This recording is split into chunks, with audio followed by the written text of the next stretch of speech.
അങ്ങനെ ഖലീഫയുടെ കോടതിയിൽ പോയി ആ മക്കൾ പറയുന്നത് എങ്ങനെയാണ്? പൊന്നു ഖലീഫയെ ഒന്ന് കാണുവാൻ മോഹിച്ച് വന്നുള്ളതാണല്ലോ നീതി കീട്ടുമെന്നാശിച്ച് വന്യപിതാവിനെ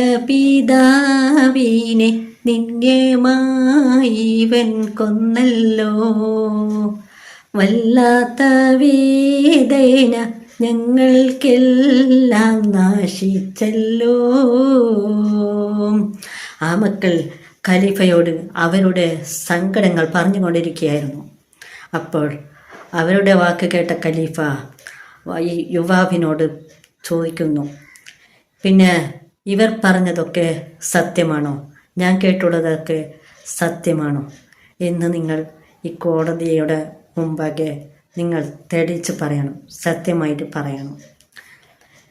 കേട്ടുള്ള കാര്യങ്ങൾ നേരാണോ?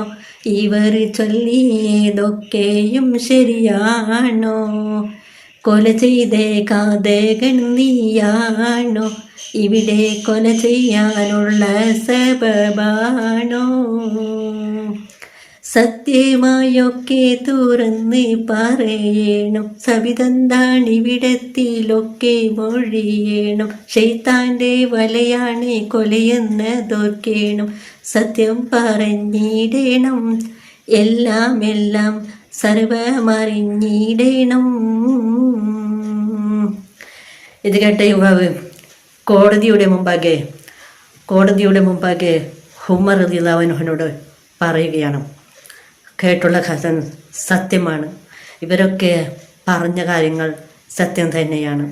എങ്കിലും എനിക്ക് ഒന്നും മറച്ചു വെക്കാനില്ല, എനിക്ക് ഒന്നും മറച്ച് പറയാനെനിക്കെന്നില്ല. മണ്ണിനും വിണ്ണിനും മാപ്പ് ലഭിക്കുകയില്ല. കൊലയാളിക്കുള്ള ശിക്ഷ എനിക്കു തന്നാൽ അള്ളാൻ്റെ വിധിയെന്ന് ഞാനും ഉറച്ചിടുന്നേ. പൊന്നു ഖലീഫയോടിന്നൊന്ന് ചെല്ലും ഞാൻ, എന്നെ വാദിക്കുവാനുള്ള സമയമാണ്. കൊലയാളിക്കുള്ള ശിക്ഷ എനിക്കു തന്നാൽ അള്ളാൻ്റെ